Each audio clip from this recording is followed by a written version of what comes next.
Weekly, GarageBand, GarageBand Weekly, GarageBand Weekly. Need an answer to your question, John, you'll have a suggestion. He's bouncing up on knowledge. I think he might have gone to GarageBand College. What he doesn't know, we'll try and find out. So join the chat and give him a shout. Pete John, Pete John, GarageBand Weekly. If you told me a few years ago that I would be doing a weekly show called GarageBand Weekly that starts by going, Pete John's GarageBand Weekly, I would have called you a damn fool and a liar. But that is where we're at. This is GarageBand Weekly. My name is Pete Johns. And for the next, half an hour to an hour, I keep trying to make them half an hour, and we end up going an hour anyway. We're going to be talking all things GarageBand, all things Apple, Mac, and iPad, and iPhone, and all the rest of it. So strap yourself on in, because it's going to be a fun ride. These shows are always a little bit weird and wacky and off the wall, because I do a lot of other structured shows. I do Your Music Live, and I do my happy hour, and this is the GarageBand Weekly one. Kind of goes off the rails from time to time. So it's a good thing that you are here to witness this event. Let's start with the news and notes, shall we? And we'll start with the fact that Songtember is just 2 weeks away. Can you believe it? If you don't know what Songtember is, you want to jump yourself over to that website, studiolivetoday.com/Songtember. That's going to take you here where you can set yourself up. You can click that link to go to our live launch party that's happening in a couple of weeks' time. You can join all of the different groups, the Facebook, the Discord. I've just added BandLab there. In fact, if we refresh this page, if I've done it correctly, there it is. You can now join BandLab as well as all the different groups. We've got our Friends of Songtember in here. And a little bit of information about how it all works. And the idea of Songtember is for you, yes, you, to create, record, and release an entire song in the month of September. Now, for many of you, you're like, Johns, I release a song every week. I don't need no Songtember. You got quite the attitude. But for many folks, it can be challenging to actually get a complete song finished. A lot of us, myself included, get stuck at that, that 20%, 50%, 80%, 99% stage, and we can't quite get the song done-ski. So this is your opportunity to join a like-minded community of folks and get your song done. The other thing I'd like to mention is that we have the GarageBand iOS FAQ. So if you are new to GarageBand, if you're just learning, if you're just starting out, or even if you're a seasoned veteran, why not go to studiolivetoday.com/GarageBand. There you'll find all of the information you need. My $10 course, which is 5 hours of curated content, plus all of the free playlists there. Look at that. We've got like 5 different free playlists, all the GarageBand communities, and then answers to your GarageBand questions. Want to know about AUV3s? Want to know about audio unit plugins? Want to know about compatibility and compression and automation? Yeah, it's all there at the Studio Live Today. GarageBand iOS FAQ. Let's say good day to some folks who are here live, and then we will dive into a few little bits of news and notes before we get started. I've had quite the interesting week or two, so we'll talk about that in a jiffy. Always got a frog in my throat. Something about this show. G'day. Hello to Mark Bro. Already sorting through my ideas for Songtember. Yeah, definitely get yourself some ideas. I usually start by going through my voice memos. So who knows? I could have already worked out the riff or the chord progression for Songtember. Hello, Ashley H. Hello to Thomas Christ. Can you use this one? Good question, Andy. We'll get to Andy in a moment. By the way, he's going to be the star of the show today. More on that in just a moment. But hello to you. G'day, Leslie Ann. Hello to John Swanson. G'day to Michael. Who else did I see through here? I saw Jade Star is here. The Falcro is here as well. If you are here and you want to say g'day, please do so. Fat Panda Cat was here earlier, but may have had to pop off to bed because he's over there in the land of the UK. I was trying to think of a funny way to say that. Star of the show or victim. We'll see that. Leela is here, ready for Songtember the same way I'm ready for whatever, because I just wing it. Yeah, well, as you know, that's kind of how we roll around here sometimes as well. We just wing it. Because who can be bothered with all that pesky preparation stuff? I've got a question for you. Is it just me, or is general customer service getting worse? Post-pandemic in particular.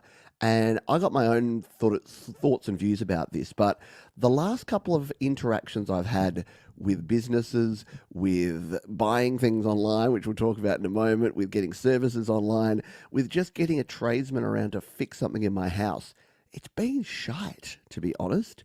And I don't know if it's just because everyone's sort of come out the arse end of this lockdowns and these pandemics and gone, well, you know what, life's too short. I don't need to spend my time stressing about, helping people out and providing customer service.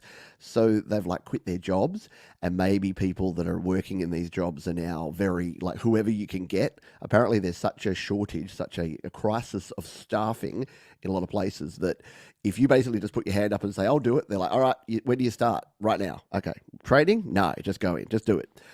And I must say, I bought a microphone. My Patreon friends will know about this. So I bought a microphone at the same time I bought this mic stand, which I love, the Rode, can't remember the name of it, PSA 1 Plus, I think. I bought a Rode microphone as well. And I got it home and I was all happy and I was all like excited, and I unboxed it and I plugged it in, and there was very low sound levels, like nothing was going through. And I'm like, this is very odd. This is a Rode microphone. How is this possible? So I contact the people who I bought it from, who will remain nameless because they have actually fixed it in the end. And I'm not going to throw them under the bus. I'm just simply not going to use them anymore. But I called the company and said, hey, this isn't working. They're like, oh, sorry about that. Yeah, so, oh, you're in Adelaide. You can't come to the store. And I'm like, no, I can't. I'm not coming to Melbourne.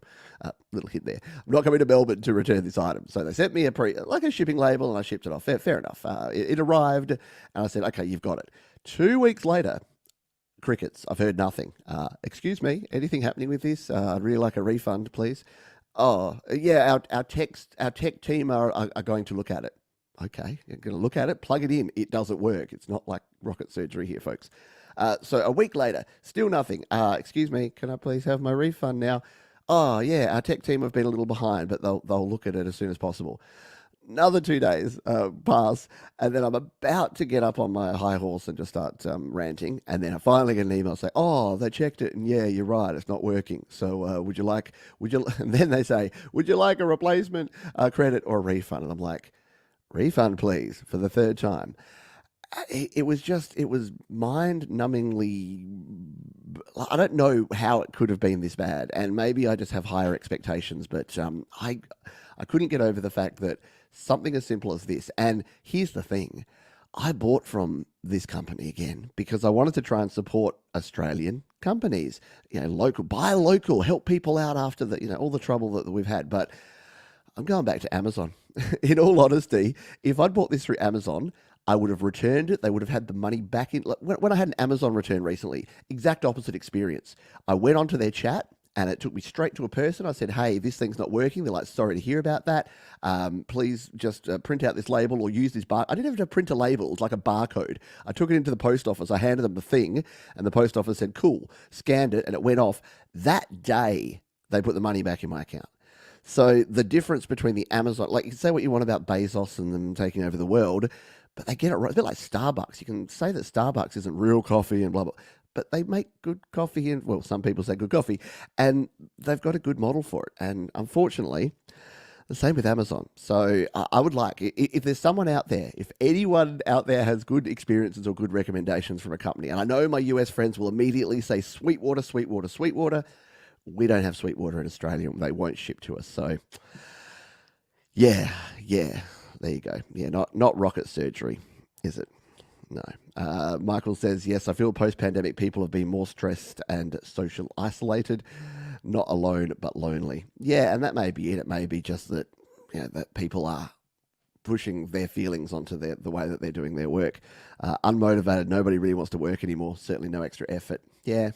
That's the other thing. Yeah, and that's probably what it is, Andy. Just go on that extra mile, name and shame. Maybe they haven't actually given me my refund yet, so maybe I'll name and shame once I actually get once I get my refund back. And this was the vendor, not Rode. Yeah, so full clarity on that one. It wasn't Rode.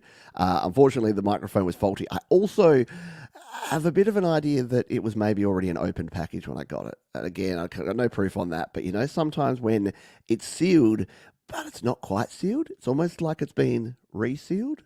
kind of got that vibe when I opened the mic. But anyway, I say all that to say be careful, buyer beware, and do check the refund policy of places before you buy. And again, unfortunately, eBay and Amazon, I seem to never have a problem with the big guys. It's when I buy from the smaller guys that I have more problems. Jade said I had a product from them that was faulty keyboard and had to take it back, and they were so rude. It cost over $400. Yeah, it's not cool, but it's a very well-known place. So yeah, Rode are amazing, and my plan from here is that this is working okay, but for the time being, but because I'm just using my old AKG D5, but I'm probably going to go the Rode Pod Mic in the future, even though the Procaster was going to be fine, and if it worked, it would have been great. But I know, once bitten, twice shy. Yeah, alas, no sweet water. No sweet water over here. Alrighty. Amazon may send it 2 times. Yeah, exactly. I know. Look, I've had issues with Amazon before, but I think just because they are so used to it, they've streamlined their processes so much. I didn't mean to rant so long about that because this is why these shows go an hour instead of half an hour, folks. The other thing I just wanted to talk about is Apple and any changes or next steps for Mac or for iPad. It's been quiet. Usually the July-August period is the quietest time for Apple announcements. It's kind of the dead of summer, and then it's not until you get into the fall, the autumn as we call it, that you start to see some announcements and things. So we're expecting that next month we'll see the iPhone 15. At that announcement, sometimes there's Mac and iPad related stuff, but not usually a whole bunch. So the rumors at the moment is that maybe a new iPad mini. So if you're a mini fan, that one hasn't been refreshed for a while. So we'll potentially see like an M1 or an M2 mini coming around. The iPad Air hasn't had an upgrade for a while. I think the iPad Air doesn't need to exist anymore. I think the vanilla iPad's almost as good as the iPad Air. So really it should just be the Pro, vanilla, mini. But we'll see what they do with that. And Max, the only real rumor there is the M3. Yeah, who would have thunk it? The M2 has only been out for like a year, and they're already talking M3. So that could be the next round of Macs, whether that's in an iMac or a MacBook Pro or a MacBook Air. And I'm actually in the market for a MacBook because for those that again follow me in other places, you know that I mentioned this recently. I've just had to return both my Apple Studio monitor and my MacBook Pro that I've been trialing for just over a year, which was great. And I'm not going to complain, get the violins out because you're like, oh no, poor Pete. He only got to use his brand new hardware from Apple for free for a year. Oh, woe is him. But it's that thing, you get used to it. So I think, as I mentioned the other day, well done. Well played, Apple, because you made me want these things again. Alrighty, let us dive in to our feature topic, because I know one of you in particular is getting ready to watch the show, and we're going to dive on over to not that screen but this screen, because this is a GarageBand project. This is a project from Andy, who is here in the chat. And Andy sent me an email that was basically like a help.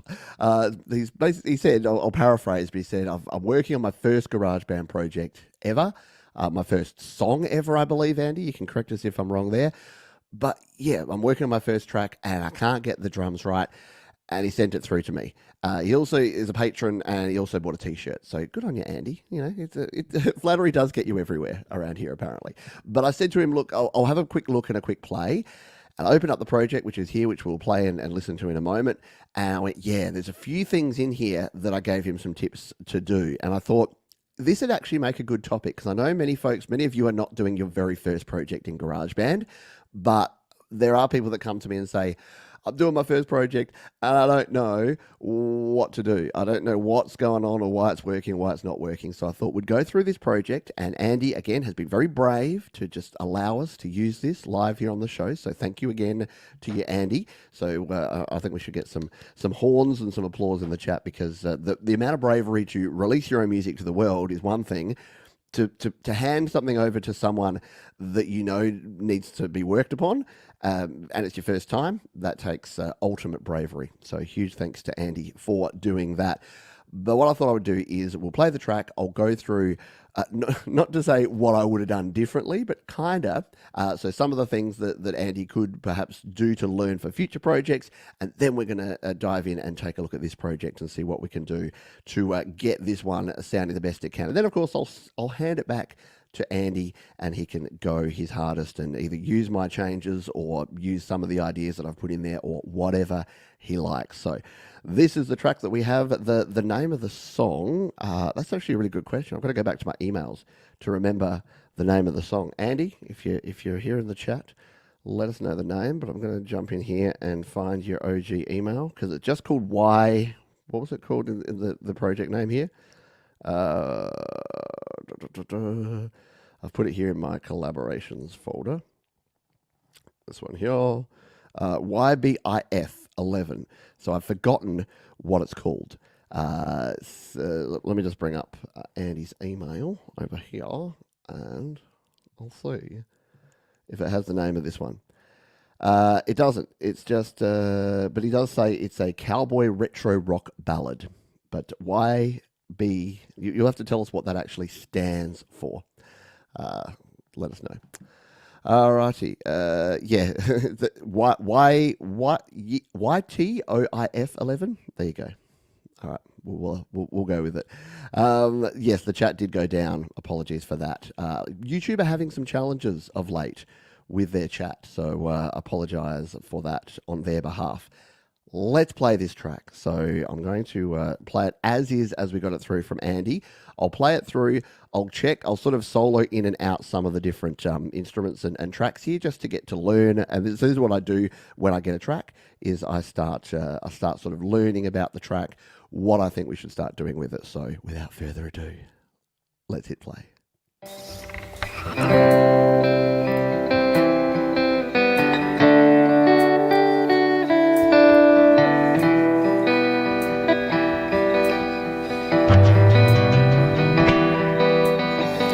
As we grow older on the spinning ball of dirt, we collect memories of happiness and hurt. The ones I've saved of you and I've served me well, made me forget so much of life is a living hell. Pulled me from the cold rain and wind, I knew that you would be my lover and a friend. And when I kissed you, darling, I knew right there and then my sad depression would not bother me again. And in a state of calm as Love it. Love the delay on there. So yeah, very kind of mellow, laid back, chilled kind of vibe song. Nice guitar tones in there, nice vocals. And the one thing that Andy said when he said this to me was like, still stuck on the drums. And there's a couple of things that you're probably looking at here straight up. And that is that a lot of folks do this with GarageBand. And again, I'm not picking on Andy at all, because GarageBand's set up for you to do this. And that is to have your tracks too loud.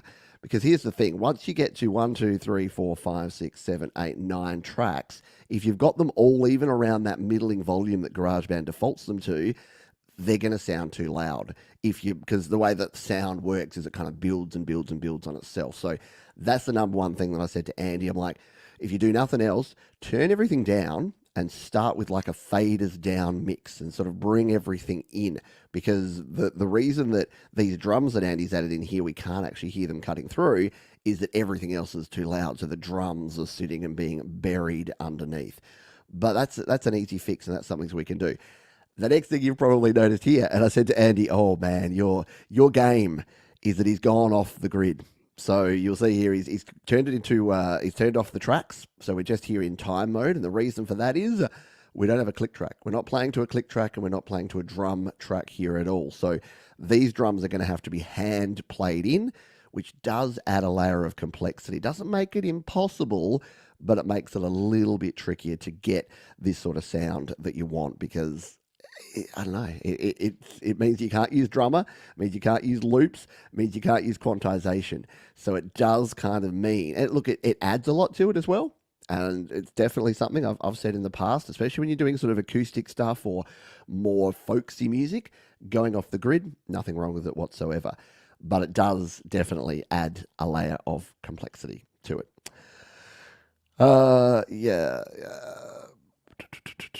Let's jump in here. So I'm just making sure that everything is still working. Hello, Rhett from the Mix Club, by the way. Yeah, exactly. Bit of compression could help the drums punch a bit more. Yeah, definitely. Let's go through track by track and see what we've got here.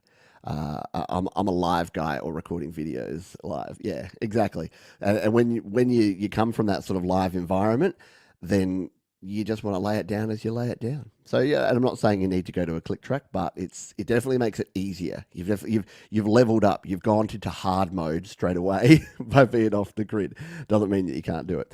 See you, Ashley. Thanks for being here. So let's unsolo all these tracks, shall we? Not mute them, but unsolo them so that we can listen track by track and see what we've got here. So we'll make sure these are actually on. So what have we got? We've got the thick stack here. I think this might be a guitar, sort of a solo-y guitar up here. Let's take a listen.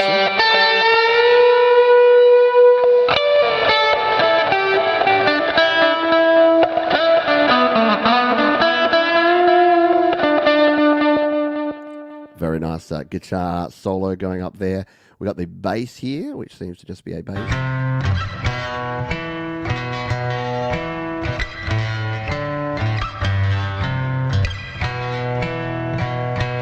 Got a little bit, it's the edgy bass. It's got a little bit of sort of, not distortion, but a little bit of rough edge to it, which will probably fit the song okay. We'll continue playing through here. We've got an amp room guitar.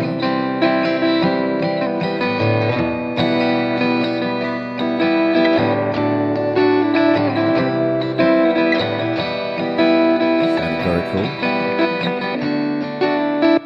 Little panning to the right there as well. We've got our guitar here. This one is... That's that same one we're just playing. So we've got our nice guitar there. We've then got another guitar that kicks in further down here.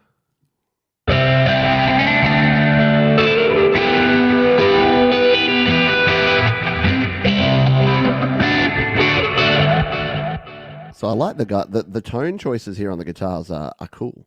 I actually like it. I think it's going to work well. We've got some strings in here. Now, the strings were getting a little buried as well. Let's take a listen to this string track.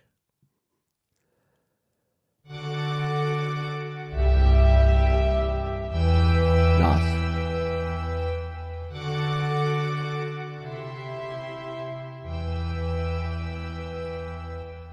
Yeah, and there's a couple of things here. So Thomas has said we could bring it into Logic, definitely. We could experiment with that, Logic Pro, and do that, or just borrow a drum kit and do it manually. And that's the other way to do it. And that's what I'll show here is to, once we get these sounds balanced, I'll play along with these using the drums and just give an idea of what I think it can probably sound like with that. So what we'll do before, actually we'll continue on with all these. So we've got a chorus sound here, this one here, which is a second vocal track. This is our main vocal that Andy's got here, which is sounding very cool. Like bother me again. Excellent voice, I like it. We've got a glam rock guitar down here. Here.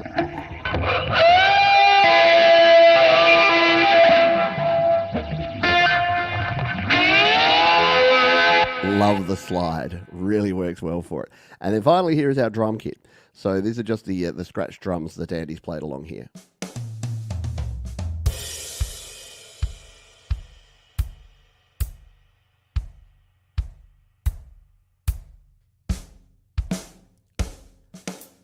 But of course, when we play it with the rest of the tracks, it kind of gets a little bit buried. What I'm going to do here, before we start working on this, is come out so that we can listen to the original version and then play around with it. We're going to do my usual trick here of coming out, tapping it, duplicating it, so that we're going to be working on 12. I don't know if 11 is part of the song, but it's now 12. We've changed the name for it. So what I suggest at this point in time is to do a faders down mix of this to kind of get a balance for it. Now, I haven't asked Andy about this as well, but in terms of the panning, I'm not sure if these are deliberately slightly panned to the right through here, probably because you got that one to the left. you've got the strings over here on the left. So I'm going to assume, and you've got that vocal to the left, this one in the center. So I'm assuming those are deliberate panning choices. I'm going to leave them for now. So we'll go with that.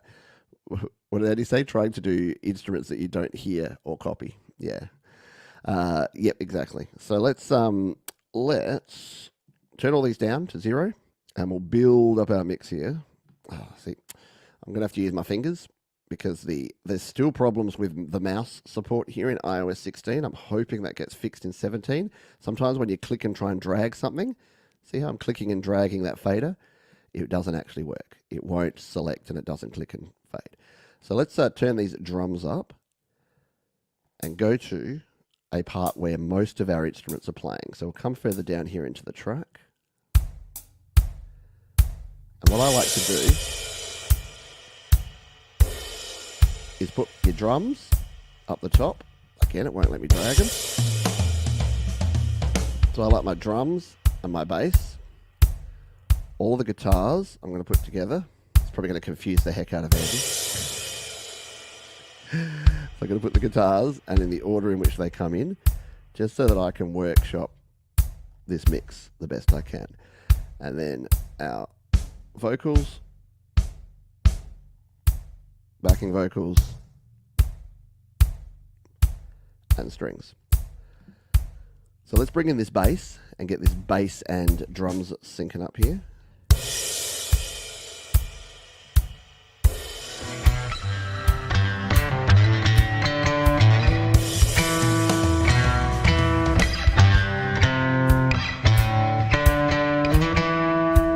And yeah, as Andy says here, he says look, the drums were just an idea that he threw in there so we can delete those. And we will do that, but we'll just use that as like a volume balance to start with.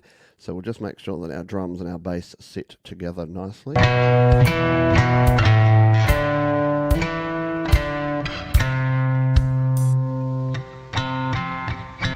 And what we'll do is we'll balance these out. And you'll notice that I'm leaving these quite low compared to what GarageBand likes to think you should have them. And keep an eye on the meter up the top here, because you'll see that we won't get that automatic normalization we were getting before.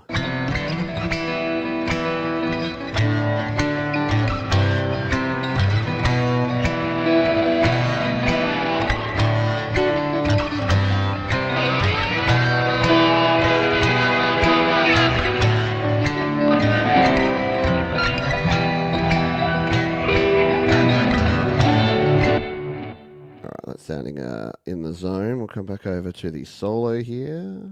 Play this.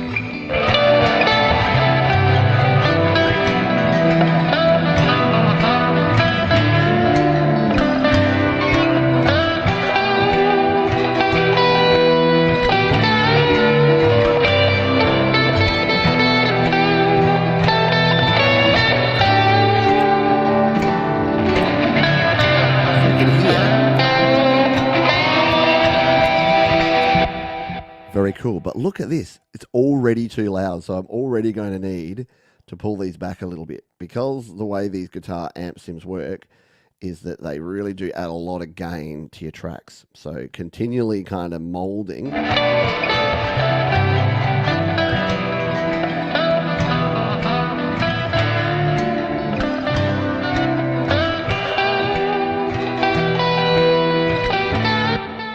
Very cool. Let's get the vocals in on this action, shall we?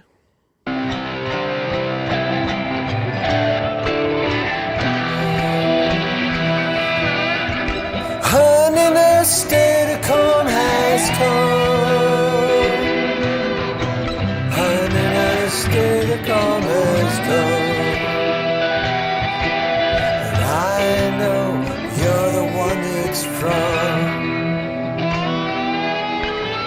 Under the stars above the chasm of the years, I know you always will alleviate my fears.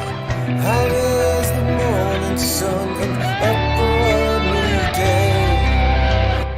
So you can hear there that we're already getting like a nice mix there, but see how low these are down? yeah, you got to be a lot lower than you really think you need to be with this sort of stuff.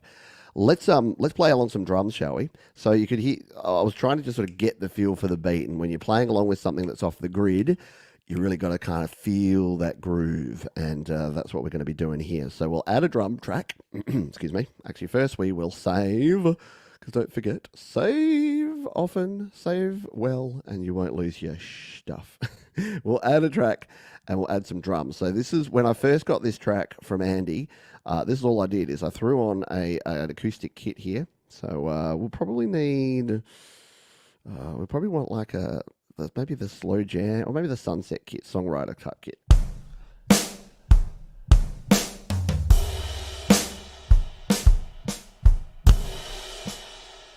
So what I tend to do here when I'm sort of just working through how to actually do this is come over here to our track settings and go to velocity sensitivity and just turn it off. It does mean you lose a bit of the feel in the drums, but I would rather get the timing, because sometimes you tap the drum and it doesn't work. I'd rather get the timing right than worry too much at this point about too much. And he says, normally with recording, I try to max out being hot, so it's a little backward. And that's exactly right. If you've come, because Andy said, like self-admit, the first song is written in 30 years, and if you're coming from a live environment or you come from analog recording, you want to record as close to that red line, sometimes even over the red line. You want to get that warmth because it comes from the time where we recorded to tape, and you have to hit tape basically as hard as you can because you're fighting the signal to noise ratio. In the digital world, you got virtually no noise floor. So you've got a very low noise floor. So you've got a lot more to play with. So it means that everything is, and look, Andy will keep recording and he'll keep doing new songs and you'll learn this. I think everyone that, what's a delicate way to put this, like us, that is older and maybe did live stuff or did analog recording earlier, we all do exactly the same thing, which is you record too hot because you're used to having to hit the levels so that you're hitting the tape. So you're fighting that signal to noise ratio. And yeah, so you just learn all that stuff and then you come to digital and you got to do the exact opposite, which is kind of a pain in the ass. All right, let's just try and record in a little bit of a drum sound here. It's the start of this track. We'll just hit play on this one.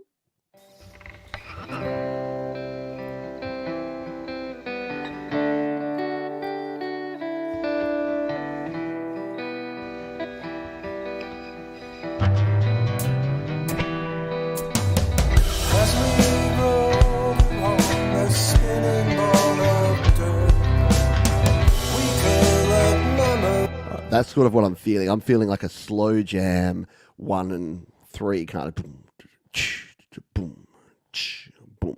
So I'm going to do a very basic record here, just using the kick and the snare and just the crash to kind of put the positioning of where I think this needs to be. And then we can add some hi-hat in afterwards. We're going to create a very basic drum beat to start with here, because remember, this is really just to get a feel for what we want the drums to be like, and then you can start accenting them, and we can, as Thomas said, maybe we can pull this over into a Logic Pro and see if it can do some tempo magic. We'll see how that goes. I've never used that before, like a floating tempo. We'll give it a crack. So let's hit the record button and just record in a whole basic take here. Remember, we can play around with it later. We can move stuff around, but let's just go old school.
So that's kind of the vibe that we're going for. So before we continue on, let's just see how this is going to work in with the rest of our track. So we'll bring this one and we'll drag it up the top here for our drums. And let's just see if these are going to hook in with the first couple of tracks here, our main tracks. So...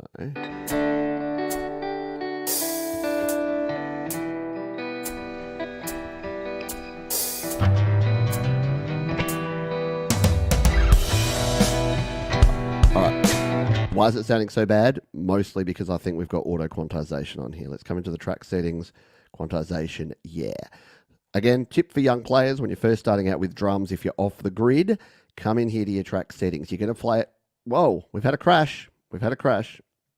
Did it save in that drum performance? It did it? Yes. Oh, wow. Okay. That's bizarre. I thought we'd lost everything. We hadn't saved that drum performance. It didn't save our move, but it saved in the drum performance. Weirdness. Okay, haven't seen that before. Everything. There's some ghosts in the machine here today, folks. There's some weird stuff going on in the world of technology. Speaking of which, like the other reason that I was pissy today in general was that I'm having issues with my daughter's mobile phone carrier. Apparently, she downloaded 20 gigabytes, her entire monthly usage, in 2 minutes on the weekend. And and it wasn't actually that, but you get these warnings. It's like, you've used 50% of your quota, you've used 85% of your quota, you've used 100% of your quota, you're over your quota, you've just bought extra data. And that all happened within 2 minutes. We got all these emails and text messages in a row. So it's bloody annoying. So if you're wondering why I'm a little bit, that's part of it. All right, let's bring this back up to the top as we were just doing. And take a look at this. Now, what we're doing, we were turning off the auto quantization, because this is what you're going to find is that it tries to help you. And look, having 16th note stroke quantization will help you a lot of the time if you're on the grid. If you're off the grid, not so much. So we'll turn that off, and now this should sound a little bit better.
I love this guitar coming in here. This part is probably my favorite part of the whole track. Just listen to this part. Let's see if the drums work with this bit.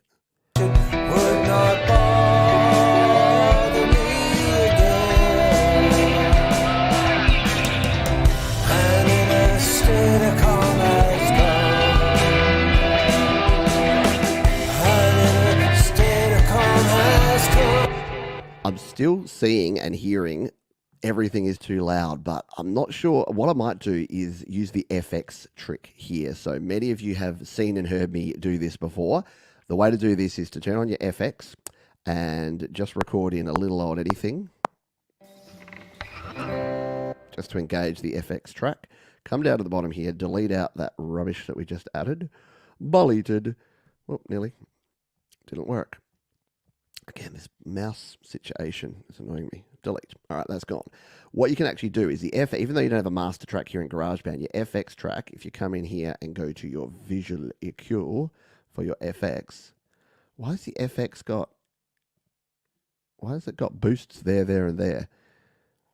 There was no FX track on there originally. I don't think so. Andy, was that? That's weird. It's got the treble and the bass boosted on the FX track before we were even there. Was that doing that in the background? Is that why the volumes are getting so loud? Let's turn just those down and have a little listen. That's better. When you first Now, in fact, it's 2 quiet. Wondering why we were getting so much gain in there. I knew that you would be my lover and a friend. And when Yeah. So yeah, and maybe when you were playing around with it before. We've still got the mids up there, so we'll we can use that, but at this point we don't really need to because we have it at. In fact, now we probably need to increase some of these volumes. Let's just come to this part where we've got all the tracks playing and check our overall mix and see how this is going. bother me again, and in a state of calm has gone, and in a state of calm has come, and in a state of calm has gone. And I know you're the one it's from.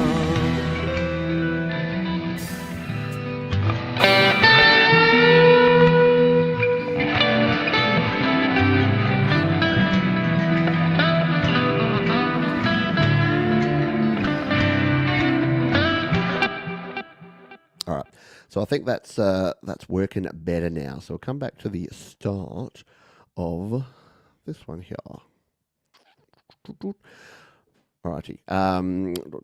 Joan said some experimental EQ there would be good to. Yeah. So the thing with EQ, and again, it's very different from coming from the days of the analog days. And again, I'm going to keep repeating myself and saying this, and it's not directed directly at you, Andy. Again, as I said right up front, the fact that you're letting us do this with your songs and being vulnerable and open to getting feedback is amazing. If more people did this, more people would be learning and creating better music. So kudos to you big time. But yeah, in terms of your EQ, generally what you want to be doing is finding the frequencies that you want to remove, you want to pull down, especially in a digital environment, as opposed to boost. So there's subtractive EQ and additive EQ. So if you're thinking the terms of like using an old graphic equalizer, you're like, it needs more bass, turn up bass, needs more treble, turn up treble, needs more mids, turn up mids. What that can tend to do is overload. And in a digital environment like in GarageBand, if you have too many frequencies just throwing it out there, then it's you're going to end up with that oversaturated kind of vibe. So yeah, try and keep things balanced and level, and then you can use some boosts where you need to. Like if you find something in your voice where you're like, all right, I need a little mid-range boost there, then absolutely you can try and do that. But again, this is hopefully this is good for Andy. But this is why I wanted to do this on the show here, because I think a lot of us sort of just you go, and it's not until you take stock and maybe get an opinion from someone else or someone else's view, and you're like, oh, okay, then I'll try it a different way. And remember, music isn't right and wrong. Music is about trial and error. It's not about this is the one way to do this. This is my way of approaching it. And you may take all of this advice and then go, I'm still going to do it that way. And that's totally fine too. But if you go in with the knowledge of what you can and can't, what you can do, what you're capable of, then you can work out what you want to do in the end. Let's play with these drums a little bit. So what we can do here, just to show you the way we can edit these drums, we probably won't have the time to do the full drum here, but yeah, I can hand this back to Andy and he can keep working on it. But at least to get it to that first solo, we'll double tap on this one. We'll go into the edit mode. And we will play along here, because I reckon we can just adjust some timings of these just to get them right in the zone. So we want these to actually all be up here on the closed hi-hat. So let's just make sure that the timing of these is going to work for us.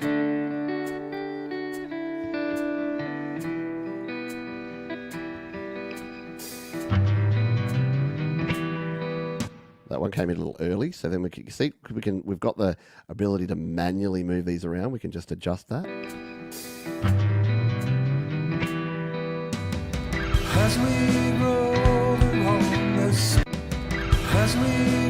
And that hit came in just a little too soon.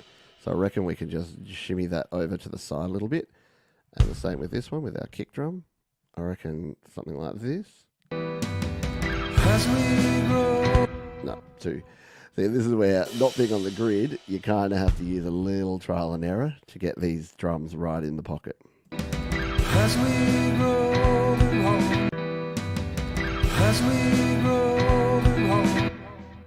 if anything, actually, they probably needed to go earlier. See, sometimes you hear it and then you're like, no, actually, it needs to be a little earlier. Let's try this now. As we roll along the spinning ball of dirt, Love the we lyrics. collect memories of happiness and hurt. The ones I've said to you and I've served me well, made me forget so much of life is a living hell.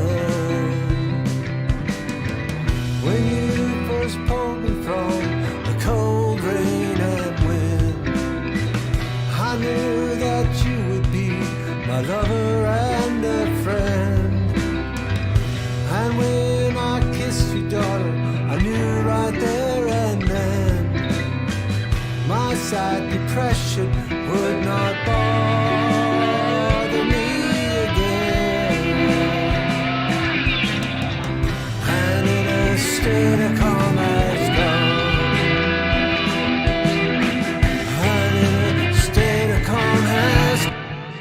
All right, because we've got lots of guitars and things going on here now, and I think Thomas mentioned this earlier, one of the quickest and easiest ways that you can actually give your drums a little bit more kick is to use compressor. Now, you can literally just drive your compressor up here on the front screen, and what that'll do, I'll just solo it for a sec so you can take a listen.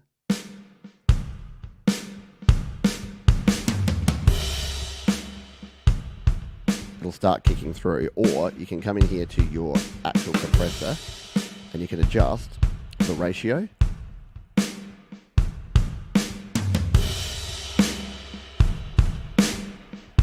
And hear how it's like kicking through a bit more. And we don't have time to go into compression in detail here, but the basics of this is that you set the threshold for your compression, and then what it does, it actually reduces the volume, but then uses makeup gain to bring it up. So it just means that the difference in gain levels between your quieter parts and your louder parts are lessened, which means that you'll have the drums that are going to cut through the mix a little more. So if we take a listen to this now. Well, made me forget so much of life is a living hell. When you first pulled me from the cold rain and wind, I knew that you would. All right, let's get some hats into the action here, because we had the little intro there where I've just been hitting the hats.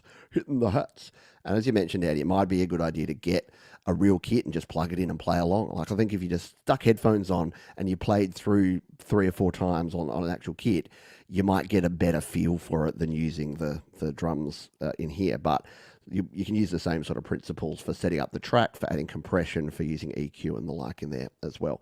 As Mix Club says, it took me forever to get compression. I just used to turn knobs. Yeah, and quick side note on that, if you want to, because I got asked a question about this, and I actually have the perfect video for you. Wow, it's almost like I've been doing this for years. If you type the words Pete Johns compression into your YouTube Google engine, you can check out this video here. This one here, the simple explanation of audio compression in 12 minutes. So I'll copy this link and I'll throw it here in the chat.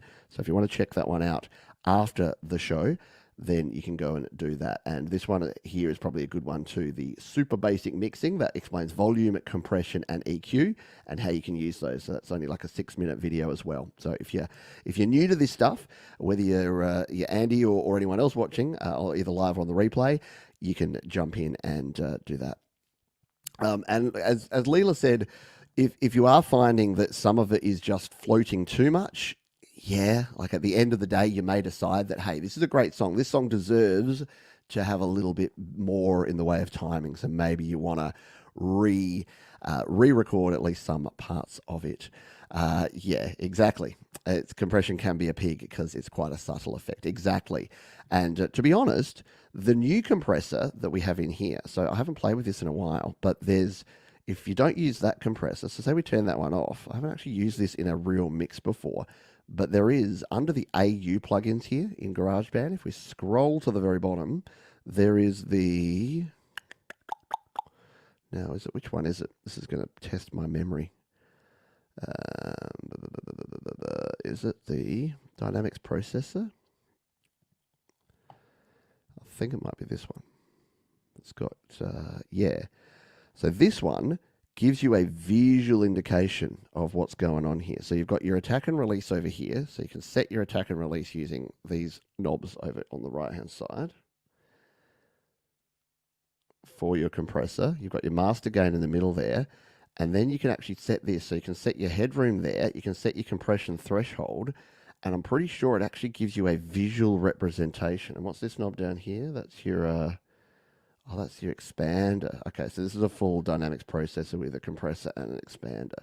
So if we play, and with this dynamics processor on. Not bother me again.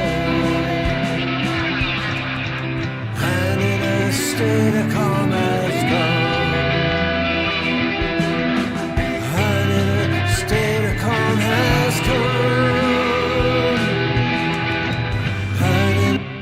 Yeah, I have to remember how to use that. You've got to use the gain here to use makeup gain on there. That's probably more complicated. I thought that might be a fun way to try it out. But there's those new plugins. I need to learn more about them. Except Logic Pro came along just as I was learning more about these GarageBand plugins. Logic Pro came and ruined everything. Let's just work on these drum kits and add in some additional sounds. So once again, we'll go back to the kit up the top here, and we'll jump out of there.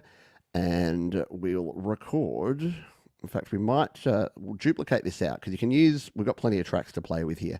So let's use a separate track here. And I've got to remember, what Jade tells me is drummers have two arms, Johns. Don't give them the ability to play more than two cymbals at once because that's not how it works. Or two things, drums and cymbals at once. It does not work that way.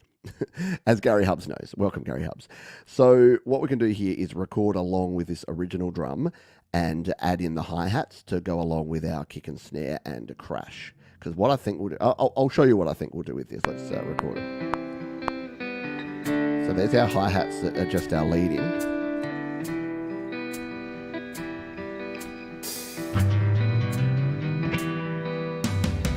As we roll along the spinning ball of dirt, we collect memories of happiness and hurt. The ones I've said to you and I've served me well, made me forget so much of. I reckon through here we just need like a pedal. I don't think we need much more than that. Because and especially like when it crashes, I need to not be playing a hi-hat because again, you can't play a snare, a crash, and a hat at the same time.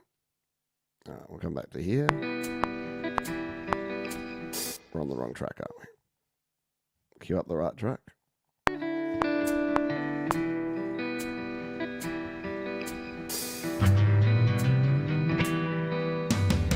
As we roll along the spinning ball of dirt, we collect memories of happiness and hurt. The ones I've said to you and I've served me well, made me forget so much of life is a living hell. When you first pulled me from the cold rain and wind, I knew that you would be my lover and a friend. And when I kissed you, daughter, I knew right there and then my sad depression would not bother me again. And in a state of calm as gone, and in a state of calm has come, and in a state of calm has gone. But I know you're the one it's from.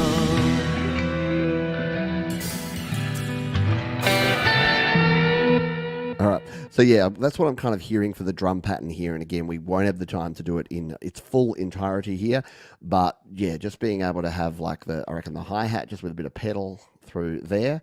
And then I like the idea of bringing it up onto the bell of your ride cymbal for the chorus. I think it'll give you a nice variation. and in a state of calm as gold, and in a state of calm as gold, and in a state of calm as gold. But I know you're the one it's from.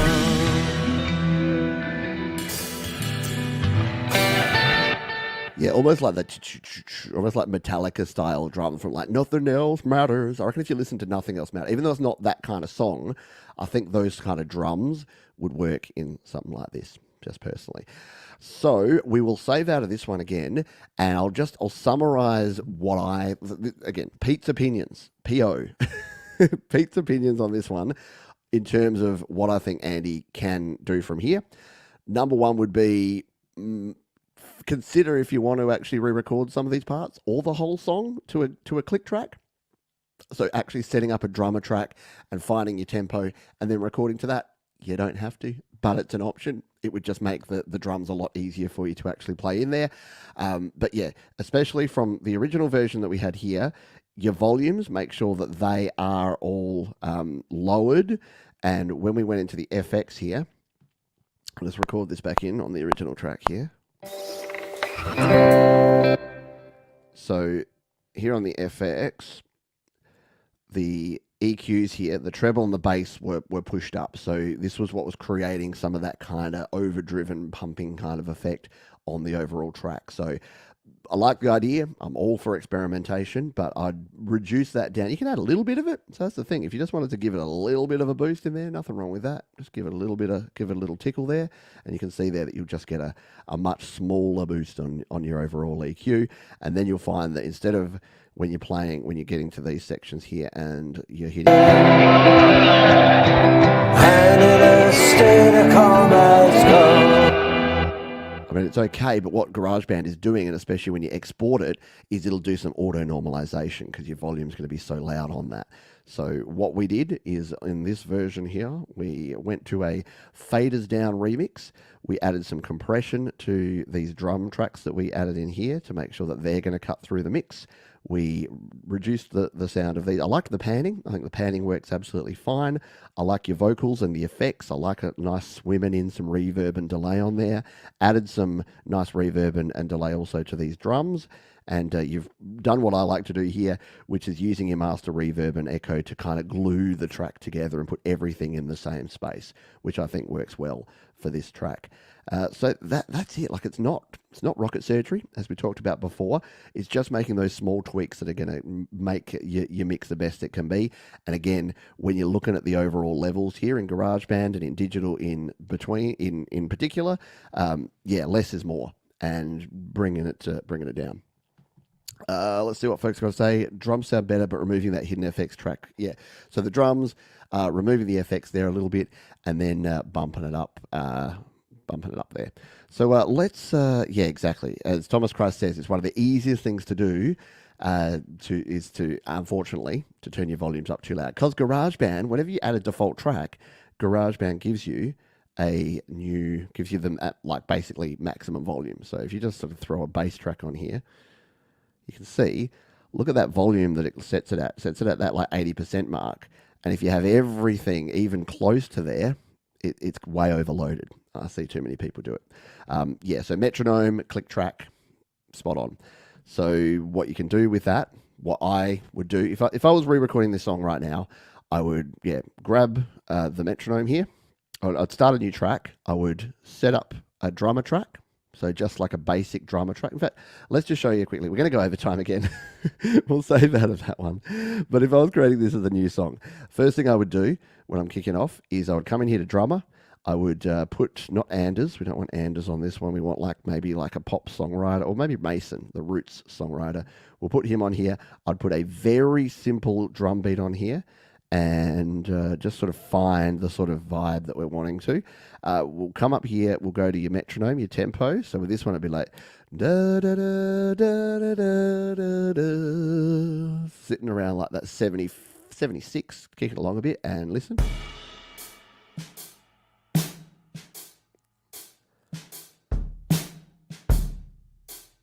that wouldn't work too badly. But if we just complexify it a bit. Do, do, do, do, do. Do, do, do, do, do, do, do. Then what I do is I turn off the fills. Turn off the fills there. I would just make this, don't worry about sections or anything to confuse it. I would just add this and make it like all the tracks. Give it like 200 odd bars and then come out here. And then just start recording over the top of that. Because then when you come in here and you add, say, your guitar amps. So we add our amp sim to this. Yeah, we'll turn on monitoring. Don't have guitar plugged in. But say we were doing that and we recorded. Then you just like give it like a couple of bars. And then you start do do do do do do do do do do do do do do, like so. If it's at 110 BPM, then yeah, all you need to do is come in here and adjust that and make that 110. And what it might be, yeah, I've probably put it at like half speed, but if we drag that up to 110. So yeah, you can basically let GarageBand do the heavy lifting for you. If you're finding it's doing that, you might need to put the kick and the snare into a half time, not 2 time.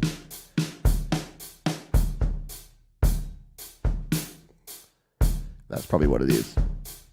So it's probably at like a 110/55 kind of a. Do, do, do, do, do, do. And you can even add in some swing. So if you like, it kind of needs, it's country vibe, it needs to swing a little more. You can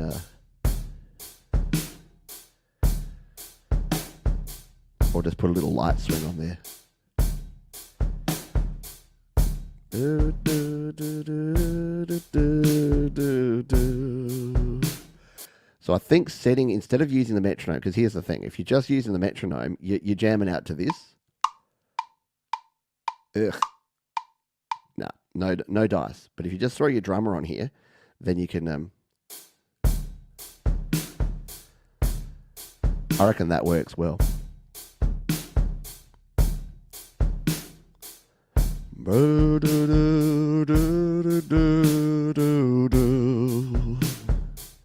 Okay, what we can do, what I'll actually do is I'll copy this track, copy it, and come back, and jump in here. We'll paste it in here. It won't work because it won't be at the exact right tempo, but I'll put it in there because when I give you this track back, I'll just leave Mason down here just so that you've got an idea of what I would set as a...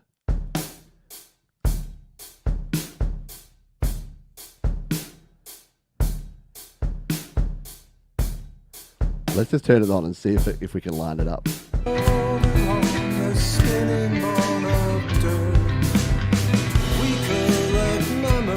Yeah, it's out of time because it's come from a different project, but you could play around with that.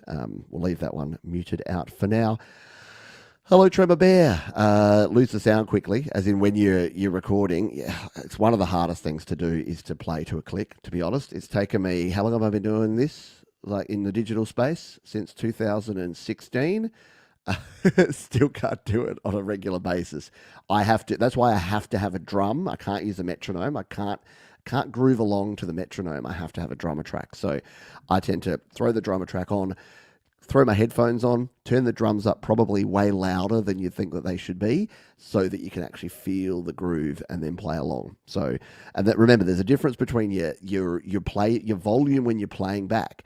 Because if you're finding that, hey, these volumes are too low, Johns, when I'm trying to record, have these up as loud as you want them when you're recording and then drop them back. Because as long as your input gain on whatever you're recording through is at the right level, your output gain here when you're recording can be as loud as you gosh darn want. You can then just turn it down afterwards. So if you can't hear yourself when you're recording, keep that in mind that your output gain won't affect it. You can then just turn it down at the end. So we have gone a little bit over time. Hopefully this helped you out, Andy, and hopefully other folks got some ideas and some inspiration. again, the bravery shown by Andy is amazing. I appreciate it. It's clear that you are doing the best you can to create the best music you can, and you will absolutely get there and crush it out. And when you come to do your next song, you'll know a lot of this stuff going in. Song 2 will be so much easier. Song 3, Song 4, Song 5. I always say about this sort of thing that no one ever does something, learns a bunch of stuff, does something else, and gets worse. Like, if you went and took golfing lessons and you had a really bad slice, and then you took lessons and suddenly you shot an extra 20 strokes, something's gone terribly wrong, hasn't it? And it's the same with your music. As long as you're willing to learn, as long as you're willing to take on feedback and work on your process, your music's going to go from strength to strength. So you've got it. You've got it. Yeah, exactly. I try metronome, and everyone has that same thing. When you first start out, it takes practice. Practice makes progress. Remember, Trevor Bear's used a metronome since the 80s. Yeah, look, and I say that to my children. I'm like, learn this stuff now. Learn how to touch type now. Learn how to play to a metronome now and sing along to things now, because it's harder. It's not impossible when you get older, but it definitely gets harder as you get older. Yes, strokes are bad in general in life, but more strokes in golf, the worse. Less is better in golf. Anyway, that is going to do it for this show. Again, thank you all for hanging out over the weekend, for everyone that was at Your Music Live, at the happy hour, and of course at this GarageBand Weekly show. We're doing it all again next week. We've got another Your Music Live, which you'll get chucked out to. You can set a reminder for that one straight after this show, as well as all the other stuff that we usually have going on around here. Don't forget to get involved in Songtember. Whoops, that's the wrong button. Don't forget to get involved in Songtember. You can do so at studiolivetoday.com/Songtember. Make sure you're part of the different communities that you can be part of to be part of that. I reckon we should go out with this version of the track. What I'm going to do is zip this one up, send it on back to Andy. He can play with it to his heart's content. He can use bits of it or use nothing. But I think more useful to him is just going to be, hopefully, some of the things that we've looked at and played around with here today. So that is going to do it. Let's go out, take a listen to this very, very cool song, and I'll see ya on the flip side, folks.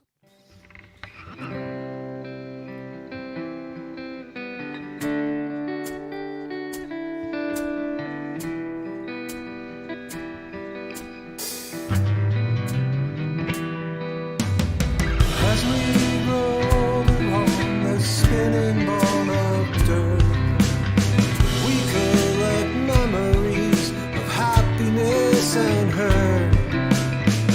The ones I've said to you and I've served me well, made me forget so much of life is a living hell.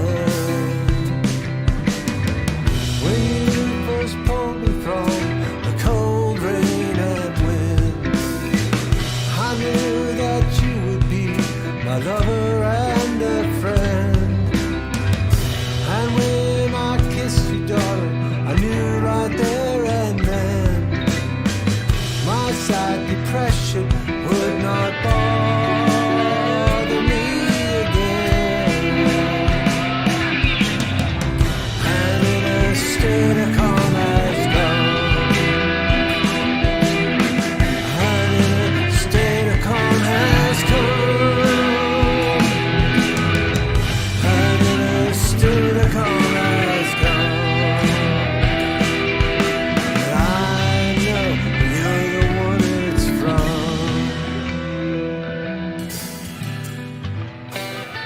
Brilliant song, Andy. Thanks, everyone. Have a great night. I'll see you next time. Bye for now.